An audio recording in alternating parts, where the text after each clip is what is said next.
Hello and welcome to this week's episode of the Ajaz and Sledges Cricket Podcast. It's a little bit of an exciting week after India has just completed a series win over the World Test champions, New Zealand. I'm joined by DJ in London, and of course this week, again, because of time zones, as the Test match ends, we're missing Varun. So hopefully the South Africa series will be slightly better time zones, but we'll cross that bridge when we get to it.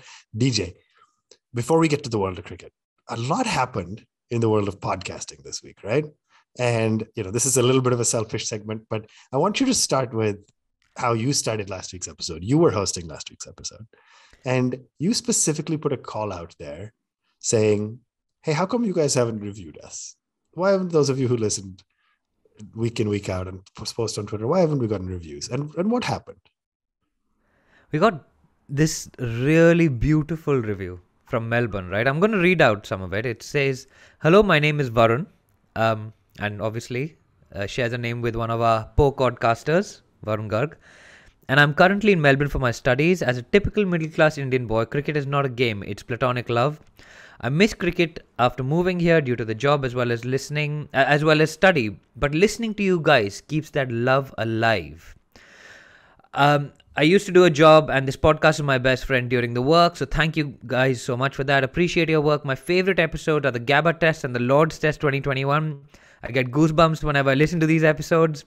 And then he has a request for us in the review as well, which I think is a first.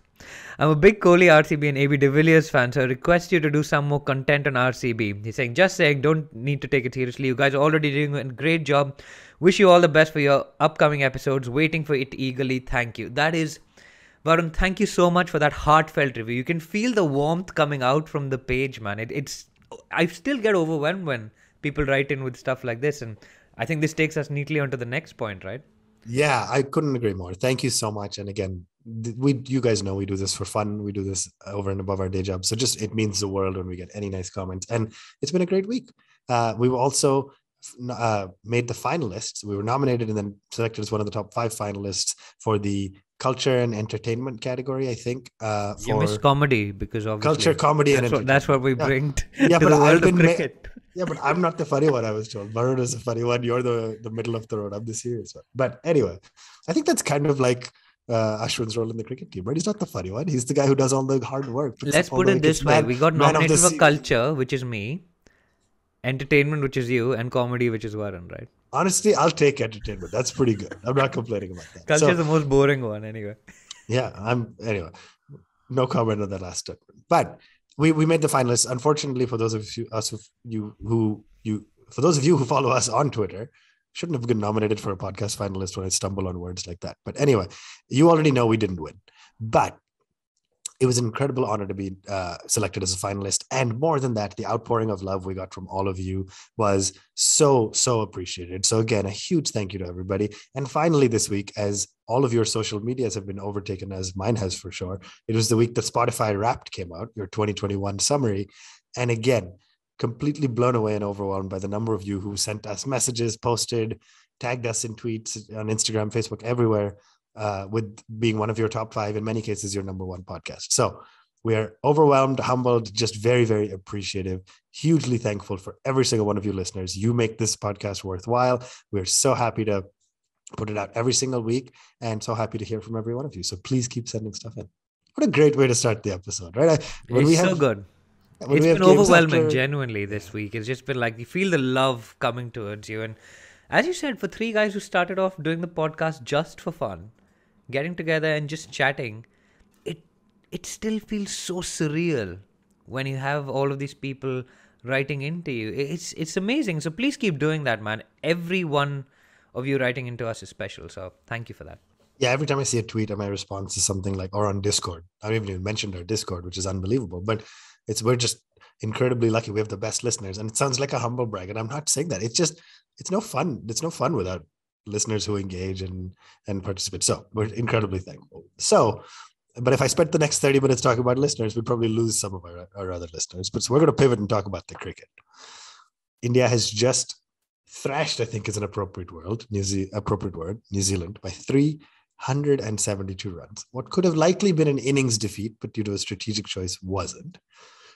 DJ, we're going to jump into the details of this test match. I'm going to start by saying, like I've said before, the first ball was bowled at 10 p.m. for me, and the last ball was bowled at 5. So I've watched all 4 days worth of highlights, and I watched the 5th day in like the one session. Was it the 5th day? No, all 3 days worth of highlight, and the 4th day that it took for us to finish it up. But if there were incidents or events that wouldn't have gotten covered by ESPN North America's highlights, I may have missed them. But let's get right into it, right? First off, who is this guy who shows up replacing our captain and knows how to flip a coin?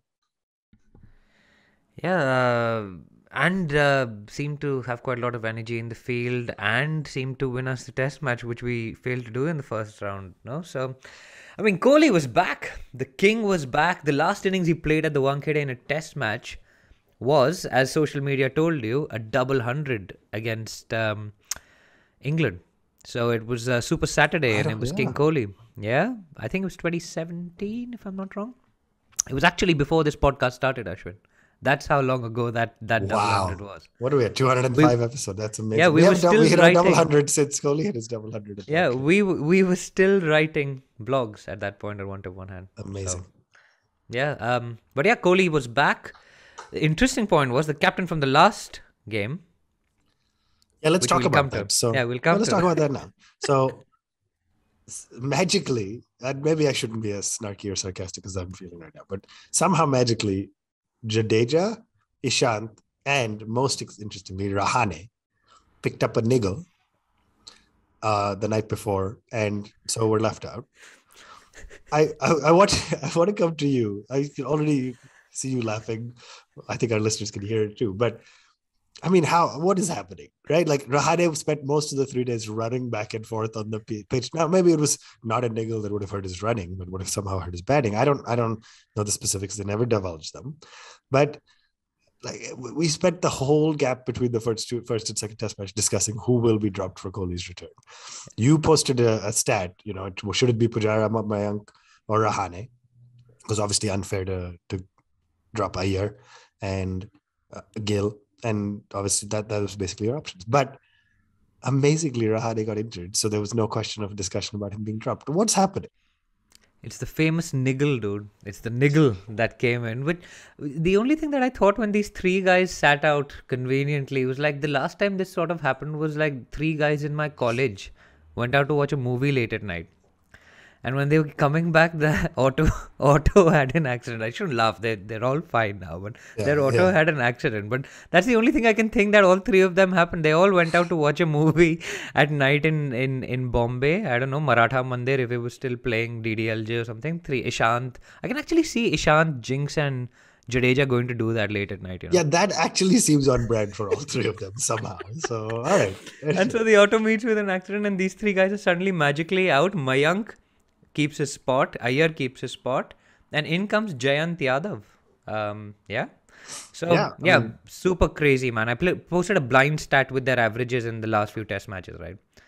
And the person, I think Rahane was averaging 24 in the last 16 tests, and Pujara was averaging 28 in the last 23 test matches.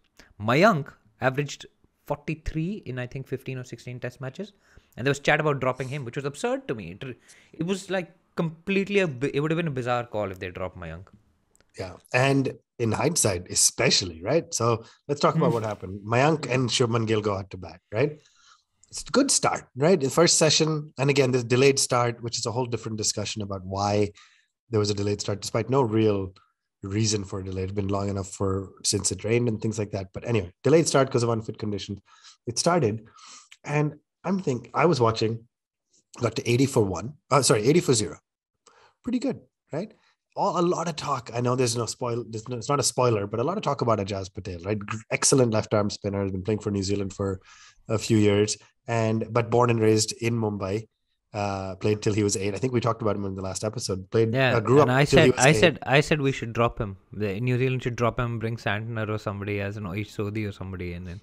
I wasn't impressed. I wasn't impressed by him in the last test match. I just didn't think.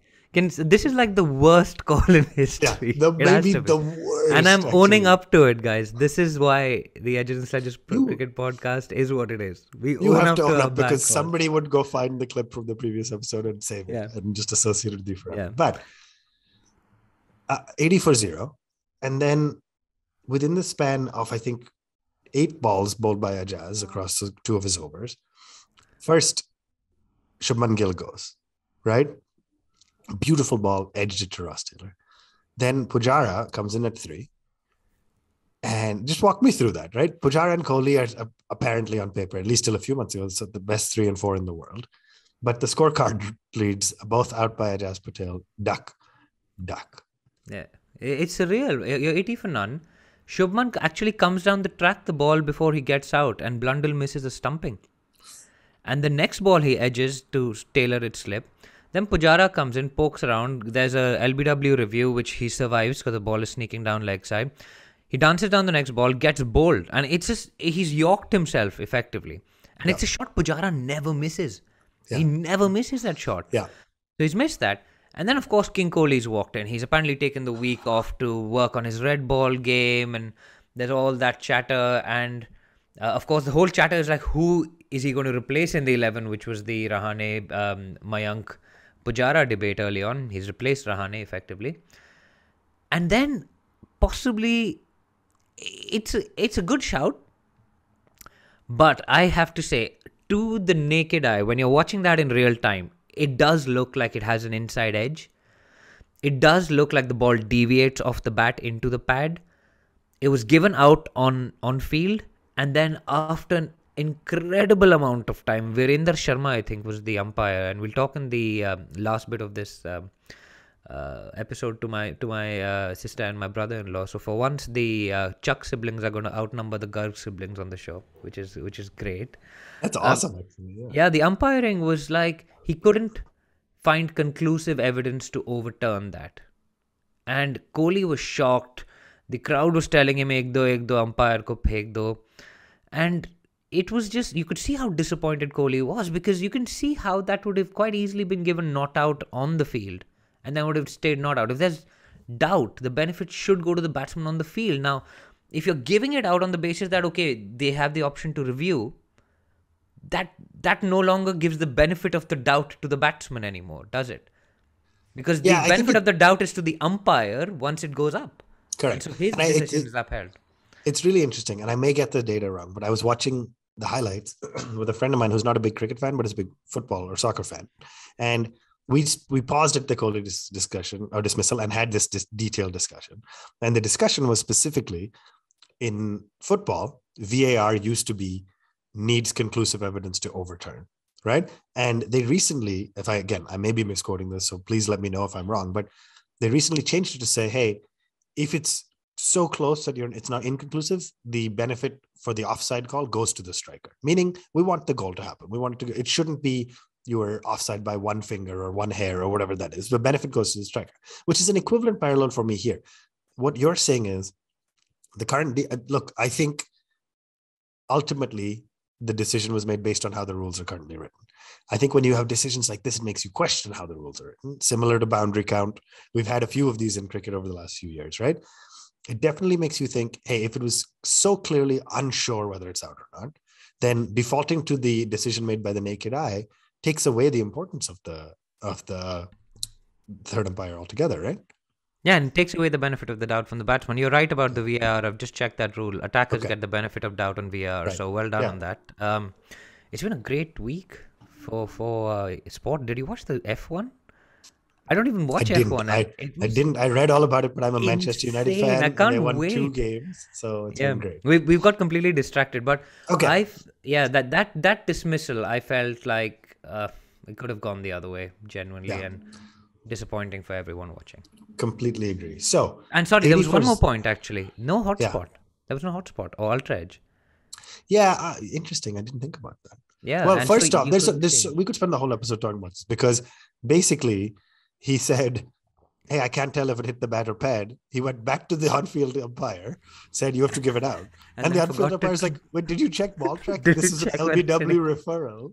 And then he said, oh, yeah, sorry. It was just complete chaos.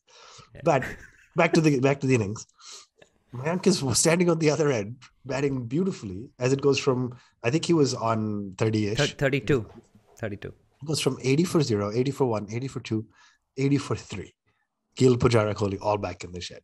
Outwalks last innings hero, Shreyas Iyer, puts up a decent fight, but then perishes when the score is 160. And then Saha comes out. Saha looked good in excuse me. Saha looked good in that first match. Made 27, put up a good fight. And then again, 2 wickets fell in quick succession and on consecutive balls, actually. Another pretty entertaining moment where Saha gets out LBW. Next ball, Ashwin gets completely bamboozled, gets bowled, and then DJ, he does this gesture to the camera. Yeah, it was surreal. It was I was like, what are you reviewing? There's a guy who knows all the rules as well. That's the best part. I know, he's the guy who does the Wankhede or bowler run out, whatever we call it. Like, what was he reviewing? What do you think happened? I don't know. I think he was just in shock. I don't know. Maybe he thought that it had flicked the bail. It flicked the keeper and ricocheted off that onto the bail or something. That's the only reasonable explanation, right? Like, how can you? I mean, I know Kohli sometimes look like he's about to review a bold decision, but he's never actually done it. Ashwin actually made the gesture in this case, which is just like, wow, next level. Absolutely magnificent. So I think at stumps, Ajaz Patel had 6 wickets. No, 4. He had 4 on the first day. Oh, right. We didn't play all the 4 on the first day. 2 quick wickets in the next. Yeah, 2 quick wickets on the next morning. Both these that we talked about. And then Akshar Patel comes in at number 8, right? And bats beautifully. You've called him Budget Jadeja in the past, but he's proving to be a little bit more than that. Shows up great. 52. Great partnership with Mayank. Mayank goes on to get the century. Mayank goes on to make 150. And then right as he makes 150, unfortunately, he perishes as well. A little bit more of a fight from Akshar. Jayant also gets out. And then Siraj is batting. It's 9 down at this point. Umesh on the other end hasn't scored a run. And Siraj goes for a big hoik. And as the ball goes in the air, it's sky high. As soon as it goes in the air, you hear some Kiwis, I don't know if it was the bowler or somebody else, start screaming already. And the young Rachin Ravindra, the other spinner / batsman, is under the other Jadeja. The other Ravindra. The other Ravindra. In a post-match interview, he said he was the most nervous he's ever been in that moment. And as the ball comes down, lands in his hand, this young Indian-born New Zealand bowler, back in the city where he was born and raised, has picked up 10 wickets in a test match, 10 wickets in an innings of a test match for the 3rd time in history. DJ, it was against India, different, against our team. You still couldn't help but be so happy for that guy, right? Yeah. And I was wondering when you were going to say that he's actually taken all 10 wickets, because you named all the batsmen that were dismissed. You didn't actually say who dismissed them. I just assumed at this point anybody who listens to the shows knows that he had picked up 10. But anyway. What an achievement, man. I mean, to put this in context, there are only 2 people since the start of Test cricket in 1877 who've done this before him. One is Jim Laker, the other is Indian legend Anil Kumble, right? 10 for 74, everyone remembers it. But for Ajaz Patel to come to India and pick up 10 wickets against a lineup that plays spin really well is incredible. And I think it's a testimony to his hard work. It's a testimony to the pitch helping him on days 1 and 2, because it's the first time this has been done in the first innings of a test match. That's a really good shot, actually. I didn't think about it. It's never been done in the first innings of a test match. So no one's talking about that the pitch was bad, because it had bounce, it had turn from day 1. And I mean, to get all of these incredible players of spin out, Pujara, Kohli, Iyer, Mayank, I mean, Gill, brilliant. Each one of them absolutely brilliant. And it kind of makes you wonder what the other bowlers were doing, but let's not focus on that. It was brilliant to see a visiting bowler being applauded by the home crowd as well. It was special. And I mean, you spoke briefly about Mayank. I think day 1 was, for me, I was genuinely happy last Friday. Mayank getting runs makes you happy from the inside. Yeah, again, unbelievable. It gives you that warm glow, because you want to just hug. I think I tweeted, I said, I want to reach out into the TV and give this guy a hug. COVID notwithstanding, all of these new variants notwithstanding, right? Because you see the work that he's put in, you know what it means to him. You've seen the hard yards he's done in domestic cricket, and I think they asked him about it as well. So if day 1 belonged completely to Mayank Agarwal, day 2 should have belonged to Ajaz Patel, right? All 10 Should wickets have. for 119 runs. Unbelievable feat. And you mentioned the crowd applauding him. And there's a great video the BCCI has posted on Twitter of Ashwin talking to him, interviewing him, and actually giving him a signed jersey by all the Indian players too. So great gesture. That's nice. Lovely and great to see. Easy to do when you win, right? Like we did Was with Rahane Ryan. there to present the jersey? Because that was That would his have been job last time amazing. around. But To Nathan Lyon. we are going to take a quick break. When we come back for our second segment, we're going to talk just about why day 2 didn't quite fully belong to Ajaz Patel. And when we'll wrap up the India Test match, in our third segment, we have a nice little surprise. DJ mentioned his sister and her husband were at the ground. And so we got some nice little sound bites and takes from what was happening at the ground. You got a chance to speak to them. But we'll be right back after this break. Welcome back. You're still listening to the Edges and Sledges Cricket Podcast. 325 on the board. Ajaz Patel has just taken 10 wickets. He's about ready to put his feet up, rest, give himself a nice stretch, maybe take an ice bath, let his batters come out. Maybe he doesn't eat biryani. Well, yeah, I'm not sure about that, but Extra thepla. His bowlers had to toil out 110 overs basically, a day in a session. It's like, all right, I got 3 or 4 sessions to rest, put my legs up. And you can see where I'm going with this long preamble. New Zealand's team lasted 28.1 overs. It wasn't quite 36 for 9 or 36 all out, but it was 62 all out. But DJ, let's start by going through this, right? 10 for 1. Magnificent. I didn't watch the whole spell, but a magnificent delivery from Siraj. Good. Yeah. 15 for 2. Another magnificent ball from Siraj to Tom Latham, the captain, who's looked in great touch, and an excellent catch also. And captaincy to have that man out there for later. Yeah, it's huge. And then, interestingly, it was for a brief moment 15 for 3. Because Umesh did get a wicket. It got overturned by DRS. But the thought when I was watching the highlights, I was like, why were we not celebrating 15 for 3? Because I messaged you. But you said 17 for 3 and I didn't understand why. Did I? That's a mistype. Oh, no. Yeah, because it ended up actually 15 for 3. It was actually 17 for 3. You were correct. But for a moment, it was 15 for 3 before it got overturned.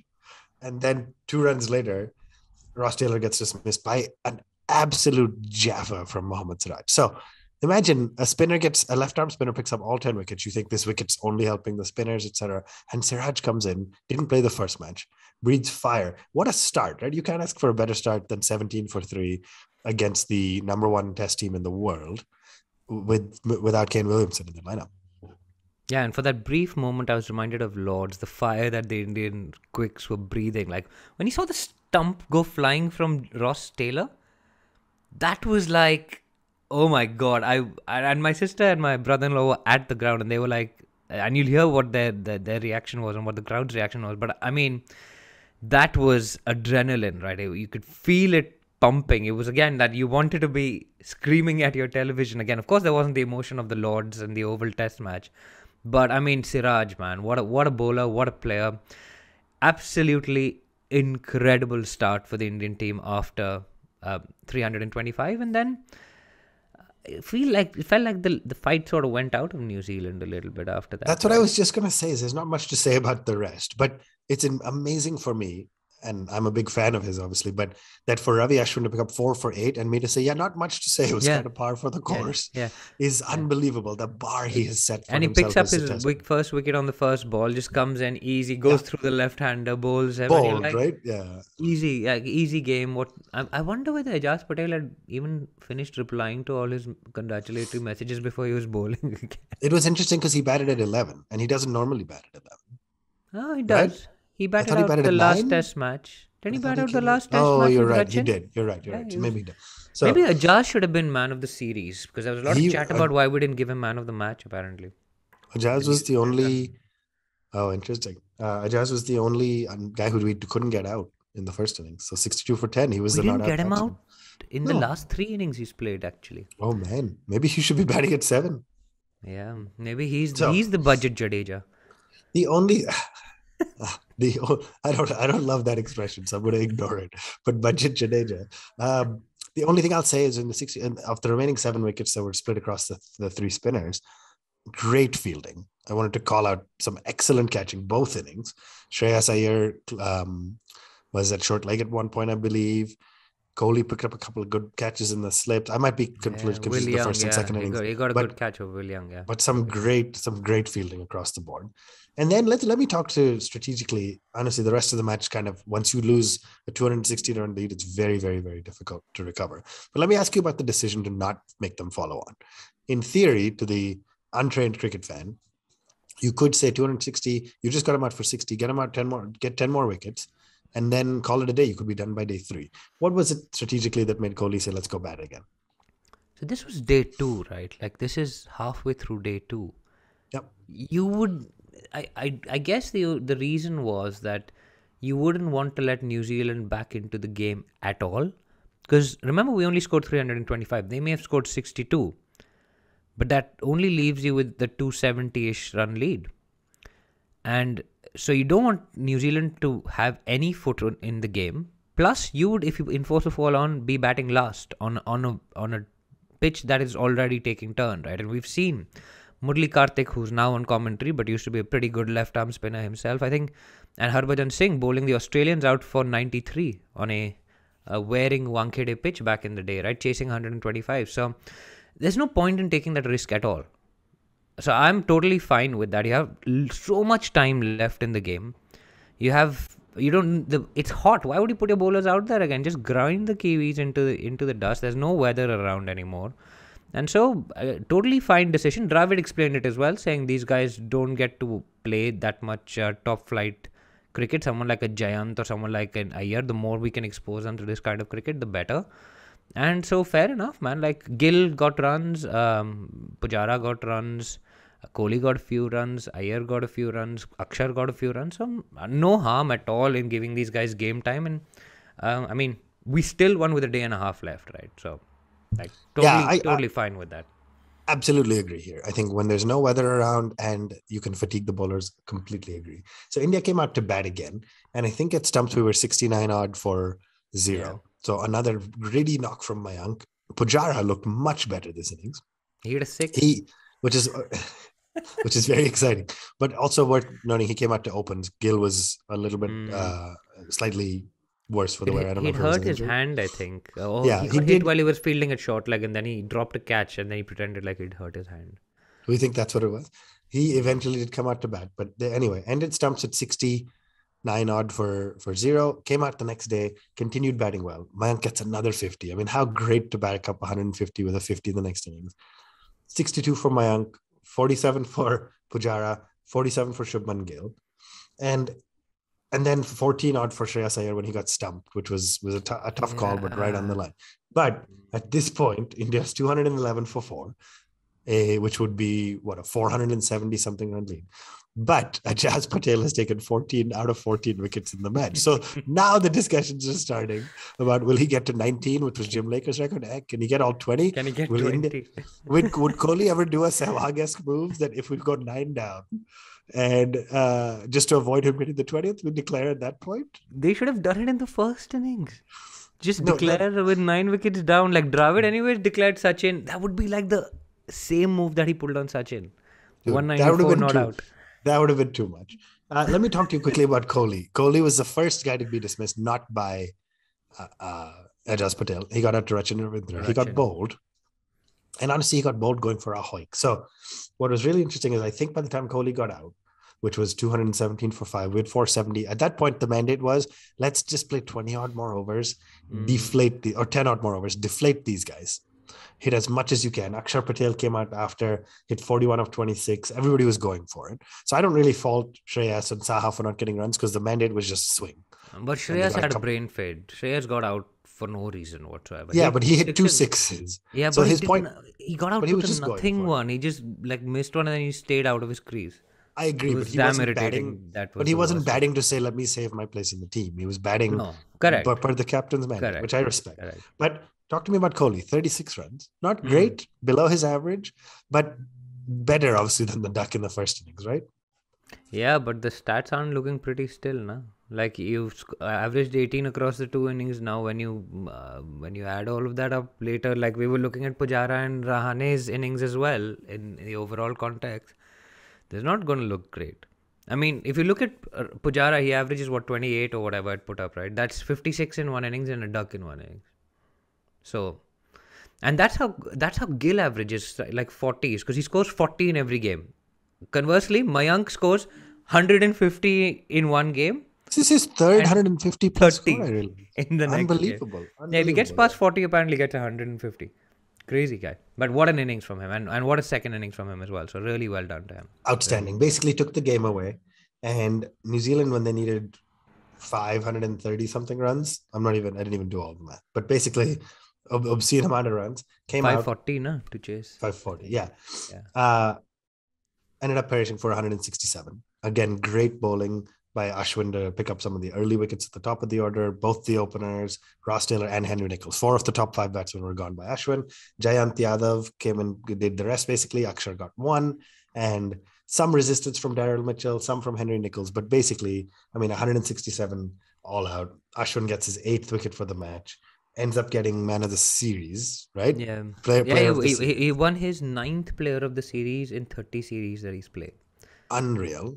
Unbelievable. But a 372 run win.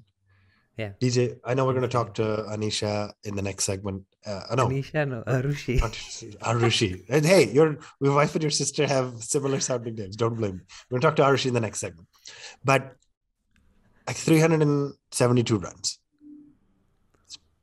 You're pretty happy with that, right? Yeah, we wanted 2-0 in the series, but pretty happy overall. Yeah, and we were 1 wicket away from 2-0. And the one thing I want to mention in the second New Zealand innings was the Ross Taylor innings. It was absurd. He came out swinging at every ball that he played. It was like he'd found out that the tickets on Sunday night were really cheap to fly back to Auckland or wherever they're flying. And he was like, let's finish this today, we'll pack our bags and go. Matlab, it was the most idiotic innings I've seen a senior batsman play for years. He swung at everything. There were like 2 balls that went over his stumps. One went past his leg stump. And then finally he hoiked at one. You said Kohli hoiked at one. Kohli was trying to hit it through the covers, I think, and chopped one on. This guy literally hoiked at one, like across the line in the air. Pujara took a good catch, but it was a shocking innings from Roscoe. He should have retired after the World Test Championship final, man. And now he's going to score 400 in the next test he plays, just to prove me wrong. But okay, cool. I thought it was a shocking innings by Roscoe. If we end up becoming the show that allows you to curse or jinx reverse players, we should start using that to our advantage. Just pick Indian players who are out of form, and you should say they need to leave, and then let's hope they come back strong. So that brings us to a wrap of this segment. We have another segment. Stay tuned after this break. DJ has a great conversation from folks who are at the ground. But as always, really great chatting with you, DJ, before I leave. And I think next week we'll preview the South Africa series, right? Lots happening in the world of cricket still, but we finally will have a week before India plays again. So by the time Varun, you and I hopefully all get together next week, we'll be able to talk about the South Africa series. Yeah, so the South Africa series starts on the 17th, right? So we'll preview that. Just about one more show before that. Yeah, one preview show, and then we're back at the ground. It's going to be crazy, man. It's going to be good. It's going to be exciting. All right, stay tuned. We will be right back after this break. Welcome back from that break, and you're still listening to the Ajaz and Sledges Cricket Podcast. I have with me 2 special guests. When I say guests, they're not really guests, they're family. So I've got with me my sister, Arushi, and my brother-in-law, Nandan, both of whom were at the Wankhede test match. Guys, welcome to the Ajaz and Sledges Cricket Podcast. Nandan, I think you're the only one in the family that listens to the show, right?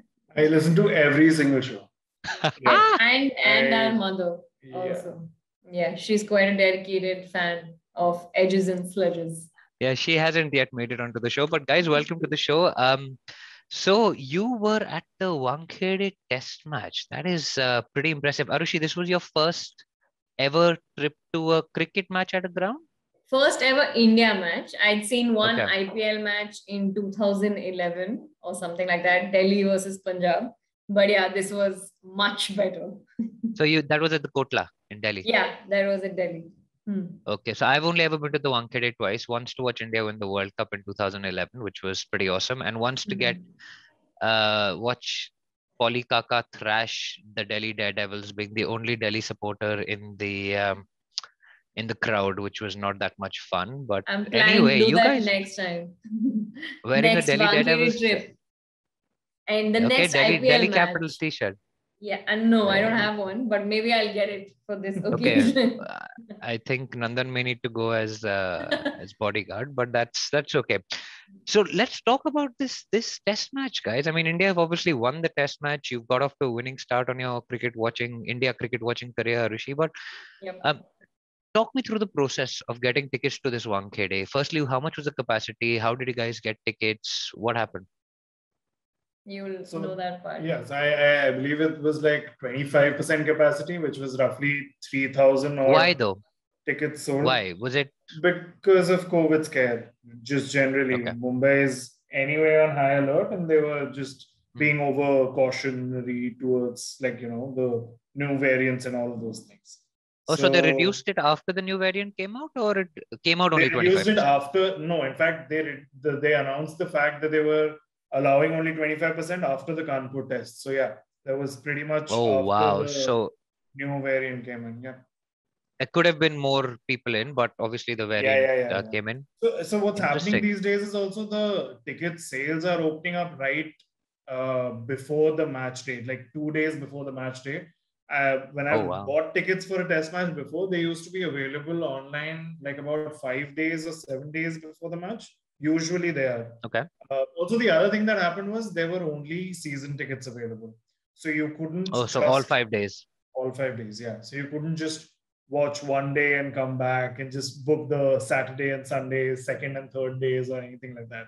You had to pay for the entire season ticket. I have the most important question for you. Are you going to get a refund for half of day 4 and all of day 5 or no?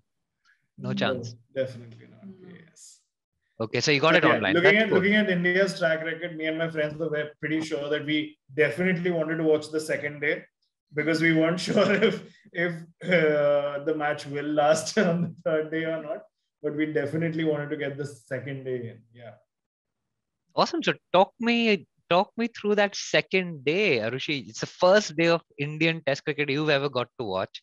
Yeah. India start off at 220 odd for 4, I think 221 for 4. And Shreyas Iyer is it was Shreyas Iyer there? Or was it Shreyas Iyer was Mayank was there? Mayank, and I think we were about 10 minutes late. Yeah, so we missed the first 2 wickets. Which was, and we were just about making it up when Ashwin also got out. Yeah. So Akshay came. Ashwin got out on a duck just when we were entering the stadium. But Ajaz was on a hat trick. Yeah. When we just about entered, but I mean, he didn't get that hat trick, but there was already excitement before we'd even come into the stadium. And I'd come in thinking test match, yes. I mean, I guess stuff will happen eventually when it happens. But it was pretty great because the minute we went in, and that day, I don't know how many wickets fell, 14 or 15 wickets. So yeah, it was pretty exciting. So did you realize you were sitting there watching history being made when Ajaz Patel became the 3rd man in the history of Test cricket to take 10 wickets in an innings? Now, I didn't even know actually that he'd taken the first all 4 wickets, because on Friday it was a working day and we were working and we were like, oh yeah, matches tomorrow, we'll see what happens. And Abala, other friend, was like, I was recapping on Crick Buzz or ESPN, whatever, Crick Info, what happened the previous day before we actually got into the stadium, because we were all working. But yeah, I mean, it was pretty amazing. And to hear that stadium the minute he got that 10th wicket was just crazy. Awesome. So talk to me. Yeah, go on. Sorry. But I was just saying, on the first day, I don't think anyone would have sort of realized that he's taken all of the wickets, because it's like generally it's like usual for a spinner to take like the first few wickets in a spinning track like this. So one didn't realize till like the 7th or the 8th wicket that this could really be like a 10-for. And then everyone was like, I think it was like the 7th or the 8th wicket when it dawned on all of us that it was really, really, really going to be a 10 for, and he wasn't like I'm sure everyone noticed it even while watching on their televisions. But for us, people who were watching in the stadium, it was also very tiring because you saw him bowling every over, literally every over. Like one end, he just sealed one end. He just kept bowling in, and we were tired by the end of it, looking at him just. And then he would running come in back, and and in this like absolute heat, he was then fielding at the boundary and running after balls, and then coming back to bowl again. And Rachin was on the other end, sort of just chilling at the boundary and not doing much. But yeah. No, but you talked about the roar that went up when he got his 10th wicket. So the Bombay crowd supported a non-Indian player. That's what I'm taking away from that, which is interesting, right? Yeah. I mean, I think Nandan was mentioning earlier, or one of these boys was saying that the Mumbai crowd is very hostile to non-India. But I mean, yeah, there was some odd sledging, but the minute he got that 10th wicket, everyone was on their feet, and there was like a chant of Ajaz, Ajaz across the entire stadium. Even when he came out to bat, in fact, after that, people were like standing up and cheering for him. So it was pretty great. He's originally from Bombay, right? He's a hometown boy. He's originally from Bombay. Yeah. I grew up. Yeah. I was just saying he remained not out in both the innings. Not only did he take 10 of those the entire innings, but he also remained not out. He would only been hoping that everybody else remained not out, but clearly that was not the case. But you saw this incredible historic feat, 10 wickets in an innings. Only Anil Kumble and Jim Lekha have done that before. And then what were the emotions when the Indians came out, when Siraj was sending stumps flying all over the place? You were in the crowd. Talk to me about the emotion of the crowd, Kohli geeing up the crowd, the players interacting with the crowd. How much did that carry the Indian players in that 62 all out? Arushi? Yeah. Go for it.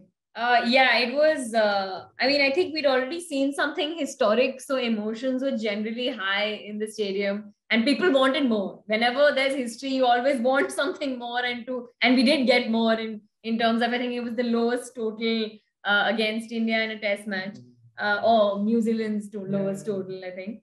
But yeah, everyone wanted more action and they wanted more stuff to happen. And it was just the minute they came out, there was a roar and Siraj was just on fire. And I think one of the chants was Wankhede ka Raja Kaun, Siraj. And it was just, they were just like exploding. And he was like firing in. And the wicket where he bowled Ross Taylor. the batsman. That was Ross Taylor. That was just an explosion because the wicket just flew off the thing. So that was pretty great. So you guys were in the North Stand, right? The Dilip Vencharkar stand. Yeah. So there's a very famous cricketing fan group that has made that their home. They're called the North Stand Gang, who I'm sure you guys came across. Yeah. But there were others there as well, I hear, who aren't quite as famous yet as the North Stand Gang. So talk to me about these fan gangs, for lack of a better word, I guess. Nandan? Yeah. So there was the North Stand Gang, and I believe there was also like a subgroup within that called the Blue Pilgrims. No, it's a different fan. Different fan gang. Okay. It's like Bichu Gang and Eagle Gang. Yeah. Only people watching movies in the 2000s would get that, but okay. Josh. Yeah. So apparently all of these guys took leaves from their offices and planned to attend all 5 days of the test match and everything. And they were like really, really on it. Like that 62 for 10, on every ball, they were on their feet and they were cheering the team on. And like Arushi was saying, like, especially when the fast bowlers were running in and bowling those deliveries right up front, everyone was on their feet. Everyone, like the atmosphere was so charged up that it felt like it was like a carnival. It felt like a T20 match. Definitely nothing less than a T20 match. And it's also that the players were enjoying it. Like it's not just like you see the audience cheering the players on very often, and it's like usual, right? But I believe like India's also over the last 2 years hasn't had the chance to, experience a Indian crowd in a stadium, which is cheering like every ball, like in such a vehement fashion. So they were also enjoying it as much. I'm sure they've been missing it for all these months when they've been playing abroad, or even when they're playing in India without any crowd in the stadiums. They were really enjoying it. Like there was this one point when everyone, so the entire North Stand gang was calling out each and every player by their names, and everyone sort of turned around and waved at them. And there was this point when sort of Kohli was getting them to cheer on Umesh and getting them to cheer on Siraj, because he knew that when they were sort of backing these bowlers, even they felt like more energized to deliver, and it really worked. There was actually a great moment when Kohli started asking everyone to cheer, and they were chanting Kohli, but it was Umesh who was running down the pitch, and he was like, "Don't chant for me, chant for him." And because Umesh had a tough day, and I think he hadn't got too many wickets by then and stuff, and everyone immediately then switched to Umesh, and it was the Blue Pilgrim gang, I think, which was doing all that actually. I don't know if they're getting their due, but I went home and did some research on Twitter and Instagram, and I know that, and we were sitting like right in front of them. And so we heard their cheer for every run and almost every ball that we bowled. But yeah. So these players, you say were interacting with the crowd. That's really interesting, because typically you find when they're abroad, they don't tend to engage with the crowd much. So I went to watch test matches at Nottingham, Lords, and the Oval. It's only when Kohli's in the field that he starts engaging with them. But most of the players still won't. Most of the players, like Shardul was standing in front of us, Akshar was standing in front of us. The English crowd will go after these guys, and they will just not, even if not go after them, they'll say, Shardul, give us a wave or something like that. And they just get ignored. But clearly these players realized they were playing at home, and they used that and channeled that energy. It's very interesting. And Kohli is like he's like a bandmaster. He's like I was just conducting he's the concert. Yeah, he's the audience's captain. He's constantly sort of cheering them on, like giving them the feedback, doing like a small jig on their He was dancing as well. He danced to 1-2 ka 4, 4-2 ka 1. My name is Lakhan. Oh, because you know what? There's an old video of him dancing to that. Oh. Which is why, if you go back, and I'll put a link in the show notes, there's an old video of Kohli dancing to My Name is Lakhan. That's really interesting. Well, obviously, you guys had a great experience. You watch. We haven't even talked about Mayank Agarwal get 150, and then India ending up at like 50 plus not out at the end of the day, with Pujara and Mayank scoring runs. And you were very excited by because Pujara hit a sixer. I thought that was like that was the bigger historic moment for me than Ajaz Patel's 10 wickets. I saw Pujara hit a sixer. So now you can die a happy man. Sachin straight drive and Pujara 6. Yep. Amazing. But you guys also watched the next day where India really pressed their foot on the accelerator, man. Like, how many sixes did you guys watch? Did you count? Or was it just becoming like a T20 match by the end of it? Just lost count of it. Akshar and Shreyas came out and hammered it a bit. But apart from that, Kohli and all were being pretty cautious right in the beginning. But I think Akshar and Shreyas finally said we need to get a move on and started giving us some more entertainment towards the end of it. Yeah. How disappointed were you when Kohli got out? Because I know you're a big Kohli fan. And I was sad, and he was also pretty sad. How was the crowd? What did the crowd feel once that went down? That wicket went down. I think there was disbelief. There's always that moment of disbelief after any wicket falls when they're like, "Arey!" and then there's silence, and then they sort of move on to whoever comes in next, which is nice because they were cheering whoever came in next. I don't remember, but there was a big chant for whoever comes in whenever a wicket falls. Awesome. But also, I want to ask you about the umpiring, because there have been lots of decisions about even Kohli got a bad one in the first innings, And I think what we saw on the television were chants of ek do, umpire ko phek do. Was there a lot of that was going on at the ground with people generally disgruntled? Yeah. And there was also like, after every sort of a close call, the entire crowd was like, every time Ajaz would get a ball hit on the pads, and they were like, "Arre lele, arre lele, arre lele." They were very quiet. They were egging them on. But yeah. The audience was quite disappointed. They did also chant Anil Chaudhary at one point, and I was like, "Who is Anil Chaudhary? I don't seem to know who he is." But he was one of the umpires. Yeah. Interesting. Well, it seems like you guys had a good time, but what were the facilities there like, man? I mean, I haven't watched a game at the Wankhede for a long time, but I remember you can't take flags in. So the India flag that I bought outside the ground, the stick had to be removed. So you could take the flag, but not the stick. Oh. The flag has now been to South Africa, England, and hopefully to some other places to watch cricket, but we'll see. What were the facilities there? Like food-wise, okay? Food, water, facilities otherwise? Food was pretty basic. They had some snacky type stuff, and you could go and wait in a queue for something a little bit more hearty, like sandwiches and pizzas. But otherwise, the stadium was filled with some. There's no vada pav? No, there wasn't. There were those A1 samosas, which anyone, if they've sort of lived in Bombay and watched movies in Bombay, A1 samosas are famous because those are the small things in like those paper pouches. So you got those, but they were also overpriced. And there were sandwiches and there were popcorns and something else. Yeah, popcorn, ice cream, drinks, soft drinks. And basic. What about like toilets and stuff? Were they decent, clean? What was the deal? The women's bathroom was disgusting. I mean, okay. Yeah, it was a real struggle.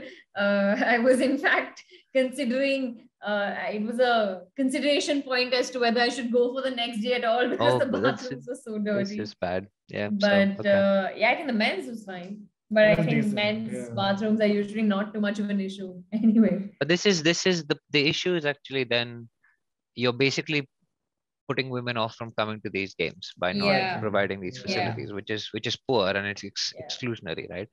So it's obviously something that these MCA guys need to look into because it can't be that hard. Particularly given the number of women that would have been these games. What was the crowd mainly made up of?